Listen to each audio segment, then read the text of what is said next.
and welcome to episode 21 of In Case You Missed It. This time, we've got Tommy back as always. Hello. So as always, go and check us out on YouTube and iTunes and Spotify and Facebook and Instagram and Twitter. We're on Twitter. Ooh. Whoa. And then you can join in with the conversation as we discuss some of the news and trailers, and maybe we'll read some out. We could read some comments out and get your guys' opinion on some of the stuff that we talk about. That'd be fun. Yeah. So let's jump into it. As usual, we'll jump into the trailers first. So the first kind of one, it's still kind of quiet, but we've got a little bit more to talk about this week than we did last week. Oh yeah, last week was terrible. We had 2 trailers last week. The first kind of one we got was for the Peanut Butter Falcon. I kind of only put it on there because I thought it'll be interesting to see Shia LaBeouf doing what he does. Yeah, he's been making some really interesting choices lately. He does, and that was kind of the thing that got me to watch this trailer and put it on our notes to watch. But actually really interested me, this one. So it's kind of about a kid with Down syndrome. He wants to be a wrestler, so he runs away from his care home, and then he bumps into Shia LaBeouf, and he decides to help him along the way. And Dakota Johnson's trying to stop them from achieving their dreams. Yeah, it looks like such a fun film. It looks like such a feel-good film. I really can't wait to see it. Yeah, no, I don't know. He's been making some interesting choices. And it just looks like, I think one of the quotes that came up in the trailer was that it's like a modern day sort of Mark Twain novel, and it looks so much like that. It just looks like a great classic American tale. Yeah, that's a really good way of putting it. I got similar vibes to it. I know you haven't seen it, but Good Time, which was the Robert Pattinson, the film that came out at the end of last year, and he was great in it. It's a similar sort of vibe, not completely the same. This one goes for a way lighter tone than Good Time does. I love this sort of film. I love this sort of unexpected sort of road trip, unlikely allies kind of film, like Hunt for the Wilder People and stuff like that. I love that sort of film. Or what was the one with the Daniel Radcliffe, the fighting one? Oh, Swiss Army Man? Yeah, I get a little bit of that sort of vibes as well. So this film's probably going to be sort of leveraged towards the award season. So yeah, it was already at South by Southwest this year. Yeah, it looks like an interesting choice for South by, because South by is usually a little bit more of like a genre festival, like horror sci-fi sort of thing. So interesting that it debuted there. Maybe it's got a twist. Maybe South by are just sort of changing up what they're showing. Maybe. It's good. Like the title was an interesting one as well. I think it's based on a book as well. Okay. So that's probably where it comes from. But I don't know. It's sort of come out of nowhere, and I'll happily give it a yes for a watch. 100% yes. Easiest yes this week for me. Interesting. So the next one we got, which is a little bit of a tease, because we actually had one of our colleagues go and check out this film already, so you can check that review out in a couple of weeks, for The Current War. Yeah, I think the embargo drops in about a month. I think it's the 20th of July. Yeah, so a while ago. Yeah, so look for the review of this on the 20th of July. But I was surprised to see the release date's like October, so it's earlier than I thought. Our release date is July. Late July, okay. Yeah, but obviously America, it's not coming out till October. Interesting. Which is an odd one. And I know we discussed it during the week, but it was actually scheduled for a couple of years ago. Yeah. But you reckon because of In-game. Avengers, it got pushed? Yeah, I think they decided to use that as a marketing. Oftentimes, when you have a lower budget film, not necessarily lower budget in terms of production, but lower budget in terms of marketing, the thing that makes most sense is to not release it until people in your film are in something bigger. So we've seen that happen before. The biggest example is probably with The Cabin in the Woods, when so it was produced by Joss Whedon, and it was starring not in the lead role, but one of the main supporting characters in that was Chris Hemsworth. and they waited. I think they filmed it about a year or 2 years before its release, and then as soon as Avengers became one of the biggest movies of all time, grossing over $1 billion, they then released Cabin in the Woods shortly after that. So I know obviously Infinity Wars came out since then, but I think given the records and stuff that Endgame has broken, it wouldn't have been, a bad bet to bet on the fact that Endgame was gonna make a lot more. So when you've got a cast like this one with Benedict Cumberbatch, the two big ones, you've got Avengers wise, you've only really got Cumberbatch and Tom Holland. Yeah. And then you've also got Michael Shannon and Nicholas Hoult as well, who's obviously X-Men. But... From the trailer, I mean, Michael Shannon's obviously Superman. Zod in Man of Steel. But from the trailer, Michael Shannon looked like the powerhouse of this film. I've not seen it yet. I've only heard the vague thoughts of Lewis, the person that we sent to see it. I've only heard his sort of vague thoughts, but from what I hear as well, Michael Shannon is excellent in this. Isn't he always? I mean, he is always. It's true. He is one of the best working. Like his performance in Shape of Water was incredible. Even all the way back in 8 Mile, he was amazing. Yeah, exactly. And he's barely in that film. Yeah, he really is, and he's so good in it. And he's a scene stealer. He is made to be a villain. He is just 100%. so menacing and sinister. He is made to have his neck snapped. I don't know, that controversy there. But yeah, no, just those names are going to get you into the cinema. Like I'm looking. Not to mention produced by Martin Scorsese and directed by the guy who brought you Me and O on the Dying Girl. Oh yeah, one of your favorites. One of my all-time favorites. True. Looking at it, I've got the IMDb up for it, and the poster that they've got doesn't even have Tom Holland's name on the poster at all. Or like one of the main ones anyway. Might do further down because I've only got it small, but and he's the first name on the IMDb. It's IMDb for you. Alfonso Gomez Rejon, that's his name, by the way. Sorry. Yeah, I can see it in front of me. I was about to say it. But yeah, it looks like those people are the sort of the reasons that it becomes a yes, really. Trailer-wise, yes. It looks like a great trailer. Yeah. So the next trailer that we got is for one of this kind of surprised me a little bit. I actually really enjoyed this trailer for Charlie's Angels, the 2019 reboot of this, directed by Elizabeth Banks as well, starring Naomi Scott. Elizabeth Banks, it's nice for her to cast herself. Yeah, one of her films. Just like Pitch Perfect. Kristen Stewart. Your favorite person, I feel like you mention every week, should be Catwoman. She should be. I think it's a great cast. It started out as a joke, but after a film like Personal Shopper, she would actually be really good. Didn't really do it for me, if I'm honest. It felt a bit too clean. It felt a bit like, well, I mean, obviously same director, but it felt like Pitch Perfect meets Ocean's 8, and it just didn't marry right for me in the trailer. Did you see Pitch Perfect 3?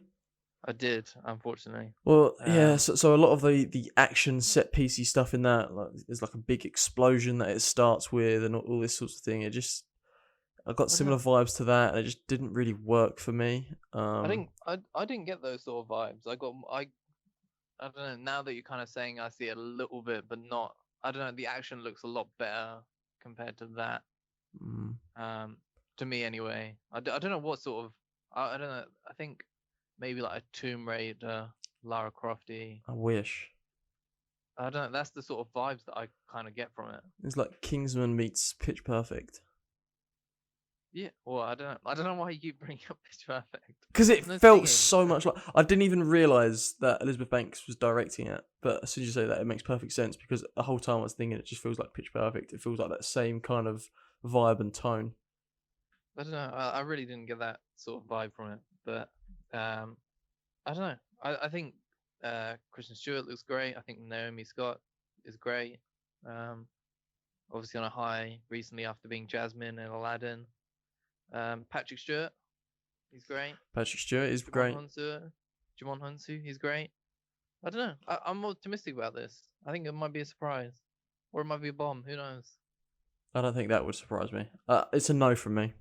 I don't know. I'm giving it a yes. Interesting. Controversial. Controversial. I don't know. The action worked for me. It might miss, but as the trailer goes, it worked for me. So the last trailer that we got was for Midway, which stars Patrick Wilson, Luke Evans, Woody Harrelson. So World War II, about the Battle of Midway. Ed Skrein, Aaron Eckhart. Oh yeah, I forgot about that. Nick Jonas, for all those Jonas Brothers fans. But it's a war film. You kind of, I don't know. I don't feel like you need to say much more than that. I feel like war film is just a selling point as it is. Yeah, I mean, not much of this trailer sold me. I'll be honest. It looked like, I mean, you could say a war film, and you could mean Saving Private Ryan, or Apocalypse Now, or something good like that. Or you could mean what I think everyone is going to compare this trailer to and this film to, and that it looks a lot like Pearl Harbor, in just an atrocious mess of over-the-top action, and just, oh my god, no, I'm not about this film. This looks terrible. I loved your reaction when you found out that it was directed by Roland Emmerich. Yeah, well, of course it is. It makes a lot of sense after seeing that. It doesn't look good to me at all. I have to say, it looks like a little bit of a mess. Given sort of Roland Emmerich's last few films, I'm not all that surprised. Obviously with like 2012 and White House Down, Stonewall, Independence Day Resurgence. It's just it's not a great list. And going back in further, you got 10,000 BC, Day After Tomorrow, which I enjoyed parts of. I don't mind Day After Tomorrow. The Patriot, which wasn't great. Godzilla, which was awful. But then you get back in you're in the 90s now, by the way. But then we have Independence Day and Stargate, which I liked both of. Yeah, I want to give this whole film a miss, to be honest. So that's a big no. It's a big no. It's a big no. Big no. Biggest no of the week. Interesting. I don't know. I feel like I'm quite an easy sell for a war film, but yeah, this trailer didn't. I don't know. It felt like it was missing something. I don't know what it was. Quality. Maybe. But yeah, no, it's. I don't know.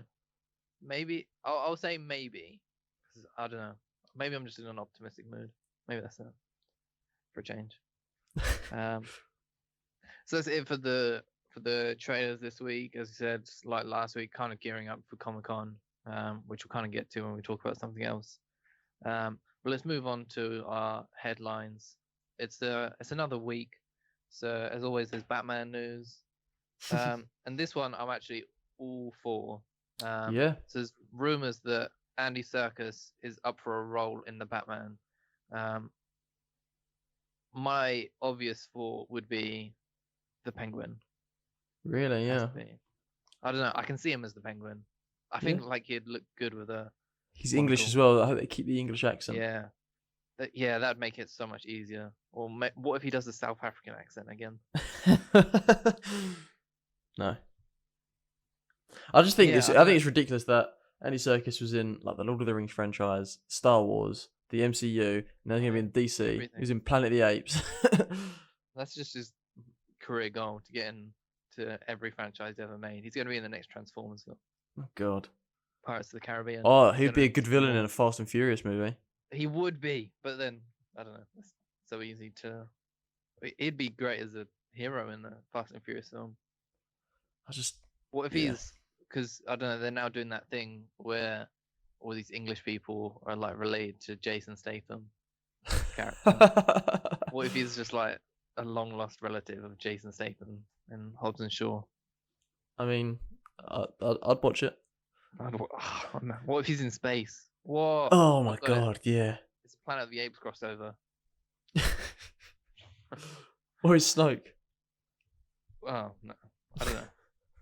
There's some interesting rumors going out about Snoke. What are they? Because there was apparently he's like referenced in the Darth Vader Immortal VR game. Okay. So there's now wonders like questions as well as the rumor of the Emperor obviously coming back in Rise of Skywalker, whether Palpatine was like using Snoke as like a sort of clone, sort of using him, putting his conscience in Snoke. It's a reference to the clone of Luke in the Throne trilogy, which is literally just called Luke. Luke with two U's. Yeah, Andy Serkis in the Batman. I think that would work great. Maybe he'll finally get that Oscar, because you can as a Batman villain, as we saw with Heath Ledger. It's true. Maybe he'll finally get the Oscar he deserves. Yeah, he really should have been nominated for Planet of the Apes. It's a crime 100%. That he wasn't. 100%. I feel like he'll just get missed though. I don't know. I feel like he'll end up just getting like one of those honorary ones. You never know. I think it took a while for he's definitely talented DiCaprio and Gary Oldman. Yeah. Still waiting for Amy Adams.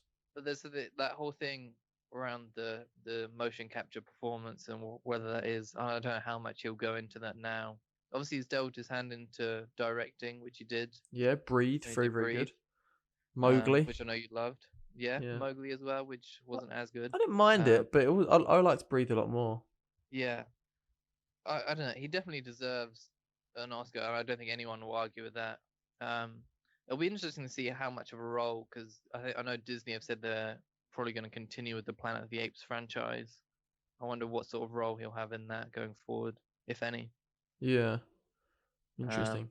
Maybe he'll direct maybe they'll do like a Planet of the Apes, like the actual film itself. Possibly. Maybe he'll do the version of that, because obviously Matt Reeves is going to be busy with this Batman. Yeah. Which makes sense now as to why. That he's brought Andy Serkis over. Yeah. Or maybe he's gonna do some motion capture. Maybe he'll be Clayface. Oh. That's just off the top of my head. Maybe. I don't hate that. I think he'd be a great Clayface. That'd work well. I've done it. You can have that, Matt Reeves. Or Man Bat, that'd be cool. I don't know. I don't really like Man Bat that much. Do you not? I like Man Bat. I don't know. It just seemed, I don't know, it's stupid. Not about it. So as we're on comic book topic, we'll look at San Diego Comic-Con, still a couple of weeks away, but it's the main thing that everyone's talking about at the moment as we push towards that. We already know that Warner Brothers aren't really going to be there as far as films go, panel-wise. I think it's going to have a presence. I don't think it will have a panel. I think it will have one of those experience type things. Oh, yeah. Have at Comic-Con. I can't remember if they did have one the last time. I don't know.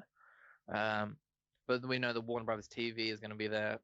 They're bringing Game of Thrones there, which I can only imagine. I feel so sorry for all the cast and crew that are going to be there, because I feel like they're just going to get booed the entire time. Some people liked it. They can't have fan questions, because we'll be like, why didn't you do this? Yeah. Can you remake it, please? At least they say please. That's my favourite part of that. But we now know as well that Sony aren't going to be at Comic-Con either, which in a way kind of makes sense. They don't really have much. Obviously, Spider-Man is coming out this week, so Morbius. They won't be there to talk about that. What did you say? Mobius. What's he called? Morbius. Yeah, that's the only one you wondered whether they'd bring anything or not for that, because that's shooting. I don't think it's wrapped. But obviously, Once Upon a Time at Hollywood is also out. You'd be surprised if they'd bring that, but they could have. They could have. As well as like whether there'd be any talk towards the next Spider-Man film, if their panel had been after Marvel's panel, or whether another Spider-Verse film, perhaps. Maybe. Or Spider-Gwen. I don't know. So I don't know. It's not really surprising. Looking now that it's only going to be Disney who are going to have a presence, whether that's just Marvel or there is still talk as to whether Star Wars is going to have a presence at Comic-Con, which I feel like they might. Do you think? Really, because I think they're all about going the same sort of way they did Force Awakens, where I think they're a little bit superstitious about it, and I think they're just going to because they were there at Comic-Con for Force Awakens, and I think they're just gonna retread the same steps to try and get the same sort of energy. Do you think they're worried after what happened with Solo, fearing that rather than it necessarily being about the film, it was more about the backlash to The Last Jedi, and that if you're going to get more backlash to The Last Jedi, it's going to be the direct sequel to The Last Jedi, so maybe they want to maximise exposure a little bit and build as much excitement as possible? Potentially. I mean, you've obviously got D23 also a couple of weeks after Comic-Con, so it's the question as to whether it would do both, which I don't see. I don't know. It depends what they want to put their emphasis on. Yeah. And obviously this being the last of the Skywalker saga, and we wouldn't see a Star Wars film for a while now. There's also we also don't know if they could bring the Mandalorian to Comic-Con. Very, very true. Or whatever else they want to bring. But obviously the big thing at the moment is still Marvel and their inevitable Phase 4 announcement that they're going to do. So it seems like people are just clearing the way for that. Paramount are definitely going to be there, though. They're bringing Top Gun. Excellent. And whatever else they have. They obviously have Transformers, so whether they announce some more Bumblebee 2 stuff. Maybe. I don't know. Because Bumblebee kind of flopped, didn't it? And there was then talk as to whether it was going to go back to the more Michael Bay sort of way of doing it. So which is, if they do, I'm out of that franchise. Which I was in for one movie with Bumblebee, because that was great. Universal there? Don't know. You get Hobbs and Shaw? Potentially. Have they ever done anything Comic-Con wise? I don't know, probably. I don't know. I haven't heard anything Universal. I haven't seen or heard anything. What about I didn't think about that. That's Paramount. What about Mission Impossible? I think they said no. Oh, okay. I think just because obviously it's I don't know. I have no doubt if they get like fan questions that they'll be asked about it, because obviously Tom Cruise will. I assume he's going to be there, as well as what's his name? Macquarie. Chris Macquarie. There we go. I was going to say Ralph. I don't know. That's not right. Ralph Macquarie. Yeah. Different guy. Completely different person. Chris Macquarie. Both great though. They are both. Maybe it's just the name. Maybe I should change my name to Macquarie. Maybe that's just destined with greatness. Yeah, so they're both going to be there. So I imagine if they open it up to fan questions, they'll be like, "What are you going to do with Mission Impossible, please?" Yeah. Like they've become polite. Everyone in America, they're all saying please. Crazy. But yeah, it does make you wonder whether Disney have gone. Oh, you might just want to like stay out of the way because we're dropping Phase 4, and so everyone's just like, oh no, maybe we'll just miss out. Yeah. Or maybe they just don't have anything to bring. Like also DC. True, yeah. Speaking of DC, Superman, Mr. Henry Cavill, he's gonna play Sherlock Holmes. Gonna join the long list. Join the long list of English and non-English actors who have played Sherlock Holmes. I don't know. I feel like he's too jacked to be Sherlock Holmes. I feel like that's gonna look really weird. Maybe we'll do a Christian Bale and drop weight. Maybe. Oh, I don't know how I feel about it. I don't know why, but with Henry Cavill, it bothers me a little bit more than I don't know. But he is gonna be in a film called Enola Holmes, which will be about which is a novel. It's like young adult, isn't it? Yeah, with like I believe it's his daughter, who will be played by Millie Bobby Brown. Yep. Everyone's favorite. She's everywhere at the moment. I think she's confirmed to be in Godzilla vs. Kong, which is next. Actually, no, I don't know if that got pushed. I think that did get pushed. Oh, really? I don't know whether it's still next year. Yeah, I think there was a little bit of backlash after King of Monsters, where there was the critics' score wasn't that great. I think that was the whole thing of it. The characters not being that great, so maybe they've gone and I think they've pushed it to do some work on that. Interesting. Some reshoots. Well, obviously, Stranger Things. There's always been that sort of rumor that she wants to be in a Star Wars film as a young Princess Leia, which I'd be all for. I think if anyone does it, she can do it. Sure, why not? I don't know. I mean, I like a good mystery film, and I don't think there's enough out there.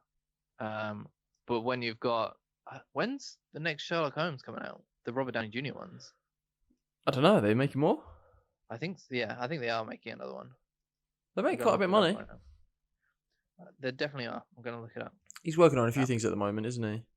And obviously, Guy Ritchie's probably opened up a bit after Aladdin being a success. Yeah, Guy Ritchie isn't confirmed to come back, but they've got Christmas 2021, which will probably move. Is it Downey Pictures? Yes. Okay. He's a busy man. Yeah. Because they're on I don't know what's going on with Dr. Dolittle, but that got pushed badly, didn't it? That sounds like a bit of a mess at this point. And then it had loads of reshoots. Yeah. I don't know when that's coming out. I'm concerned about that one. But you can hear more about Robert Downey Jr. in episode 1 of In Focus. And you can hear more about Henry Cavill in episode 2 of In Focus. Look at that. All In Focus is going to be about Sherlock Holmes actors. Yep. People that play Sherlock Holmes or going to play Sherlock Holmes. That's exactly right. Well, to be fair, it's not actually about Henry Cavill. It's about his facial hair. Which is like the main thing about Henry Cavill. When you think of Henry Cavill, you think of moustache. Now you do. Now that it changed the world. And it should do. So the next bit of news, again, it's another week. It's another bit of Eternals casting. Salma Hayek is rumored to be in talks to join the film alongside potentially Keanu Reeves, Richard Madden, Kamal Nanjiani, Angelina Jolie. Her talks apparently aren't done yet, so that's not confirmed. I'm sure we'll get probably confirmation of the cast at Comic-Con, I imagine. It's just getting more and more interesting, isn't it, this film? I don't know. Yeah, I love all these big actors that they're managing to get for this. It's a weird one. I was speaking to someone during the week, actually, who said that they got the Eternals comic when it first came out. And they said they're actually really not interested in seeing an Eternals film, which is interesting. I don't know why, but maybe I should have asked. I'm kind of interested in anything they do at the moment. Yeah, it's this cast. I'm really interested to see what they do with it. I don't know anything about the Eternals apart from what they've kind of hinted at in the films. But I'm really interested to see what they do. Keanu Reeves is another one that he's still rumored to be in it, but I think Kevin Feige came out and said they would just want Keanu Reeves in a film. They're pretty much willing to give him whatever he wants. Wow. Which is always good news. Someone suggested to me Moon Knight the other day. I can't remember if we mentioned this on an episode. And I said no. No. Because Moon Knight will not get a theatrical release. If it will get a Disney Plus release. That's fine. If at all. It would have had they'd done something with Netflix. He would have been perfect for that. So I think we'll get Moon Knight eventually. I'm optimistic. I'm pessimistic. I think it should be Ben Foster. Interesting. I like Ben Foster. He should do more stuff. Ben Foster's amazing. He's been in a Marvel film. Which one? Well, not Marvel Studios, but he was in X-Men: The Last Stand. Oh yeah, but that doesn't count. Just in general. Just in general, and because they kind of wiped it away with Days of Future Past, it doesn't. Yeah, they didn't. They can't do anything with continuity. They just can't. It's all rubbish. It's just a wait till Dark Phoenix, continuity-wise. Again, it doesn't make sense. None of it makes sense, and it hurts my head. And I really hope Marvel. I don't know. I don't hope. I know that they'll do better with it, continuity-wise at least. Yeah. Because they're in the 90s and they haven't aged since the 60s, and that does my head in. Yeah, and then apparently he turns into Sir Ian McKellen in like 7 years. Yeah, it's mental. I don't know what they're doing. Just stay in the 80s. We'll stay with you. All right, we get it. We'll let it slide these 20 odd years, but it's a new group of kids now. Just let it go. And I don't know if I've mentioned it on this podcast, but my theory, I'm going to ignore that Dark Phoenix happened and imagine at the end of Apocalypse, they have on their comic accurate suits. which they should be in all the time anyway. I'm just going to imagine that the animated series picked up then. Yeah. Or like a couple years later, so you got time to move Mystique around or whatever, because she was on with the X-Men in the end of Apocalypse. She can go and join the Band of Brothers or whatever. I like how much they just sort of picked and chose with that series of like, okay, this person's going to be like in that 80s outfit, this person's going to be in their 90s outfit, and they just like, this person's going to have 80s hair, this person's going to have 90s hair, and they just sort of was like, this just looks cool, so let's just use that. This looks cool, so let's use that. And they didn't have any like, you know, the consistency to it. They were just like, no, this looks cool, so let's just go with that. I can't believe we never got to see Hugh Jackman in the yellow spandex. I know, and they teased it in the Wolverine. And they teased it. They mentioned it in the first X-Men film, don't they? Yeah. And then would you prefer yellow spandex?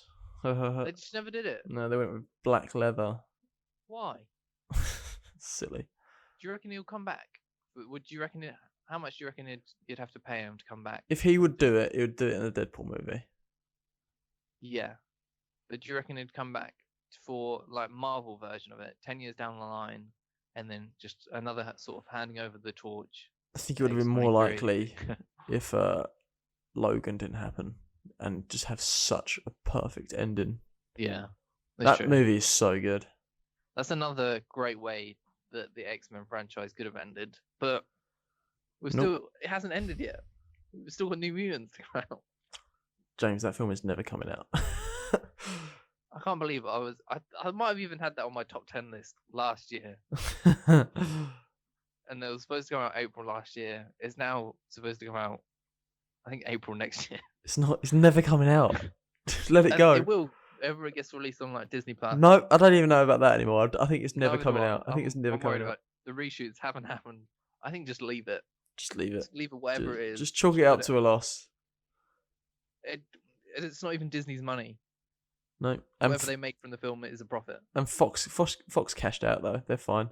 Just let it die. Just put it in a box somewhere and never release it. Let's move on to the next topic. And I've got a surprise for you because I actually watched this morning, The Dark Crystal. Oh, really? Yeah. What did you think? That's what I did.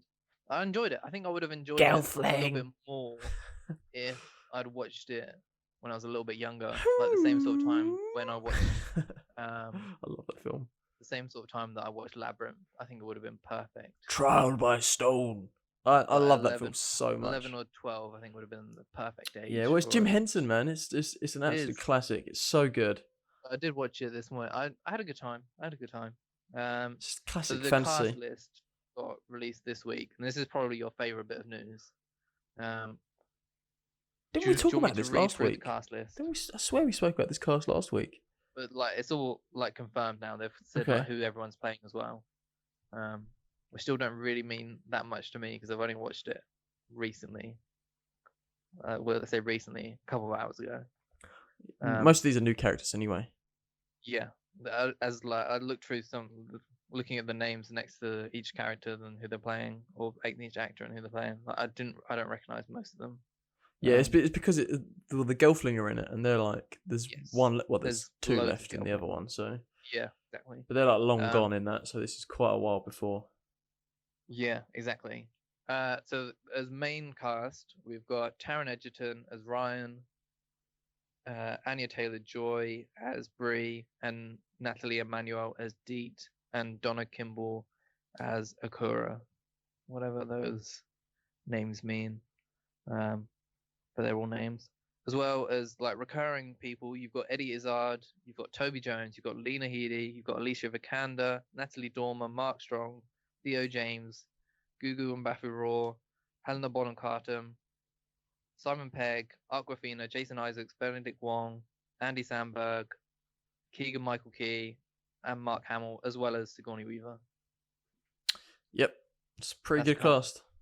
That's an amazing cast. It's almost as good as Dune, which has just got everyone else in Hollywood in it. Yeah, if they're not in Dune, they're in this. Dark Crystal just booked everyone that wasn't busy on Dune. It's insane.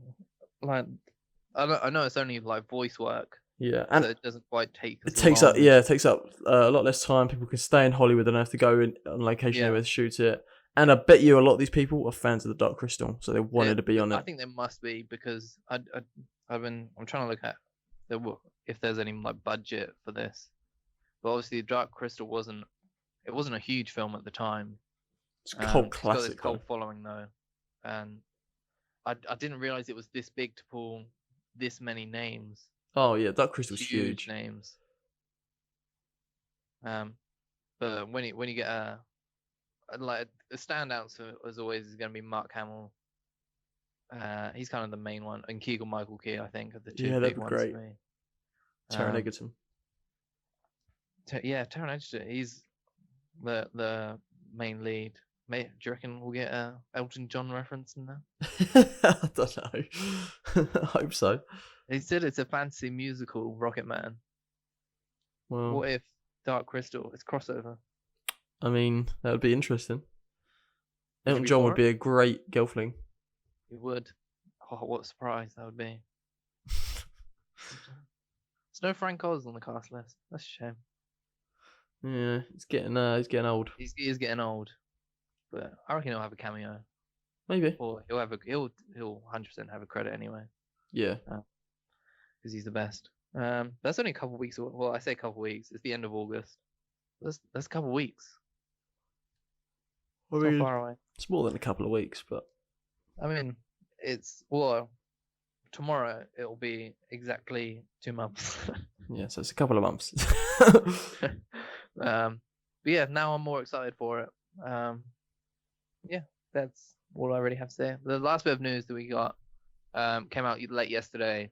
I've got a theory behind some stuff around it as well.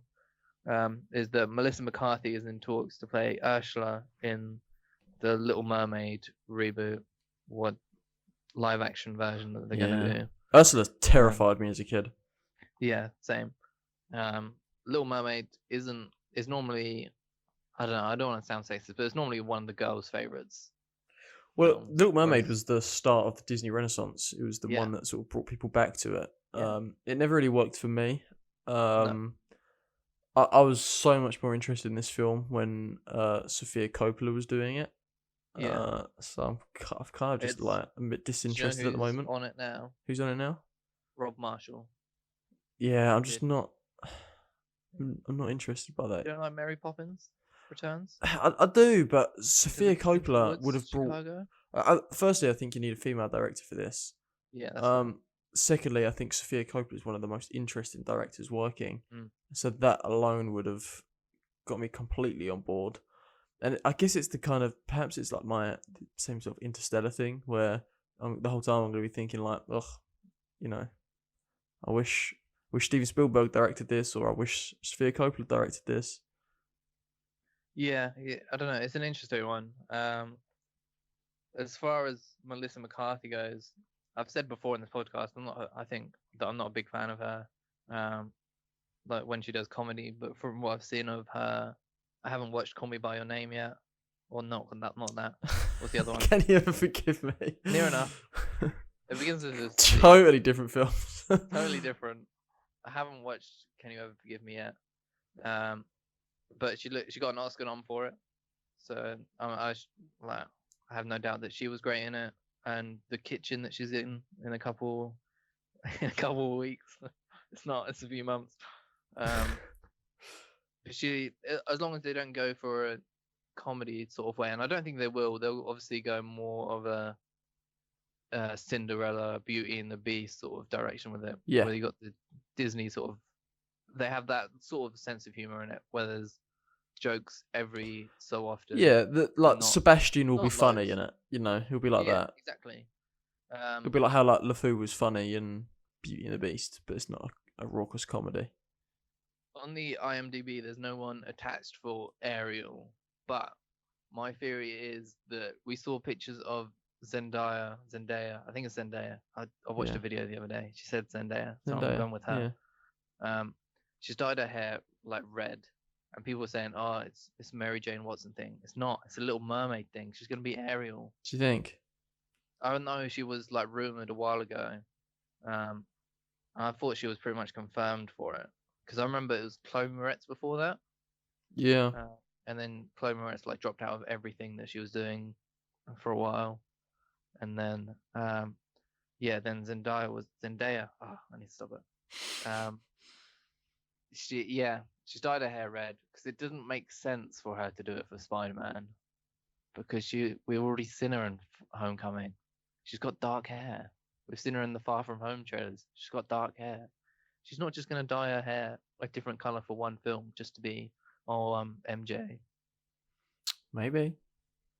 No, I'm right. I think I might even.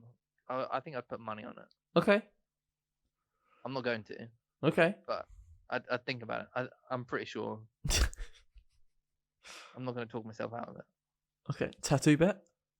No. I'm not that stupid. So that's it for news. Again, nothing huge news-wise, but some little pieces of news to keep us going for the week. So let's jump into box office. Oh, yeah. Who won last week? You did. Oh, I did. You did, yeah. I had Pets higher than Aladdin. Oh. No, I had Men in Black higher than Aladdin. The other bit of there was another trailer. It was Fast and Furious presents Hobbs and Shaw, but apparently that trailer gives away the entire film if you haven't already worked out the entire film. So yeah, I didn't put it on the notes or talk about it, but I'm just warning everyone: don't watch it if you don't enjoy films being spoiled. I won again. That's 2 weeks in a row. That is 2 weeks in a row. I hate that we can now keep track. Yeah, because I'm winning. I used to be I was on a real hot streak for a while as well. You were. We never kept track. Before we kept track. So last week's box office, at the US box office, was Secret Life of Pets 2 in 5th place with 10.2 million. Men in Black International coming in at 4th place with 10.7 million. I watched that during the week, actually. It is awful. Aladdin coming in at 3rd place with 13.2 million. Child's Play coming in at 2nd place with 14.1 million. And Toy Story 4 coming in number 1, a little bit lower than expected. Yeah, quite a bit. I was quite surprised, actually. Yeah, but still really good, 121 million. Yeah, I don't know, not any huge surprises there, really, apart from the obvious that Toy Story didn't make as much money as it was projected to. Yeah. Any reason? Do you reckon? I don't know. I think it's just a difficult market at the moment. I don't know if people... I think... It sounds strange, but I think the quality of Toy Story 3 may have put people off as well, just because they maybe thought, like, it already had, like, the best possible ending. Yeah. I don't know. There could be a few different factors, but it is a pretty tough market at the moment. Like, there's still a lot to come for this summer, so I don't know how much it's going to make overall. I'm interested to see what you think it's going to make in its 2nd week. Ooh. Should we do my box office then? Yeah, go for it. First. I never go first. You never go first. Go for it. So the film's coming out today, or no, the films that came out this week were Annabelle Comes Home, the 3rd Annabelle film, the next one in the Conjuring universe. Yesterday, obviously the world has forgotten the Beatles, and Avengers is getting its re-release. Yeah. So that may factor into your box office, because at number 5 I have Avengers Endgame. Wow. Okay. This was I didn't have it on there, and then I thought about it, and I think there's a lot of hype to see. People want to see this one. You've got Spider-Man coming out in just a couple of days. It comes out Tuesday, so it's right around the corner. You got the added bits, just the deleted scene, the post-credit scene. I think that's enough to get people back in. I know it's theatrical. The theaters, it's gone up quite a bit. So, how much do you think it's going to make? I've put 6 million. Interesting. Not huge, but I think I don't know. I wonder whether this weekend is gonna overtake Avatar. Not to spoil my list, but I think it's going to make less than 6 million, and 6 million wouldn't have made my 5 either. Interesting. I don't know. It's going to be. I think all of those. I think around about from 4 to about 7. I think would be incredibly close. And I think they're all. I think there's a lot, as it always is normally anyway. Those sort of bottom places. But at 4 I have Aladdin with 8 million. Okay. 3 I have Yesterday I put 17 million. Okay, wow. Annabelle, I've put at second place with 23 million. Okay, pretty close to mine. But just because it's a Conjuring universe film, yeah. But I would have, like for a normal Conjuring film, I would have given it more. But I think there's a little bit. I think people are a little bit skeptical about this one. I think the trailers haven't been great. I think the first Annabelle was awful. The second one was actually decent. But I think I've actually heard good things about this film. So I think that'll get people into it. But I think there's also some people are more looking forward to Midsummer, which comes out next week, which I'm really looking forward to. Again, I've heard really good things about that. I've heard really mixed things about that. Interesting. I mean, it's just the people we follow in it. Yep. And then I've got Toy Story 4 in first place. I put 56 million. 56. Okay, pretty close to mine. Pretty close. Go on. Let's see yours. So go over my list. I think number 5 is going to be The Secret Life of Pets 2. Probably about 7.5 million. Then the rest of our list is actually the same. So I think Aladdin at number 4. I did have Secret Life of Pets at 5. That's what I changed out at the last second. Then I had Aladdin at 9 million. Then Yesterday, I've got it a bit lower. I've got it about 10 million. I don't think it's gonna make it that much. Maybe not in its first week. I just wondered whether it was because I put just the love for Beatles is the only thing that's going to get people there, and they're the biggest band of all time. So that's the only reason that I gave it as high as it did. Then I've got Annabelle Comes Home at number 2 with 25 million.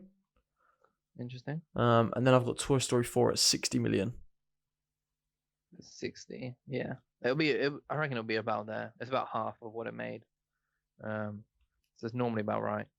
But that is it for this week's In Case You Missed It. Let us know your thoughts for what you think the box office is. As I said at the top, follow us on Instagram at Insider Network. Follow us on Twitter at Insider Network _. Find us on Facebook as well. What have we got? We got Spider-Verse in development coming up this week. Yeah, it's a good one. It is a really good one. I've been going back over it to edit it, and I really enjoy it. I think it's one of our stronger videos as well. Yeah, it's really good ideas. Check that out on Wednesday. Obviously for the release of Spider-Man Far From Home, which comes out Tuesday. And where can everyone find you on Twitter? At Mr. TT Green. At Mr. TT Green, and you can follow me at Floodgate28. And we will see you next week. Goodbye.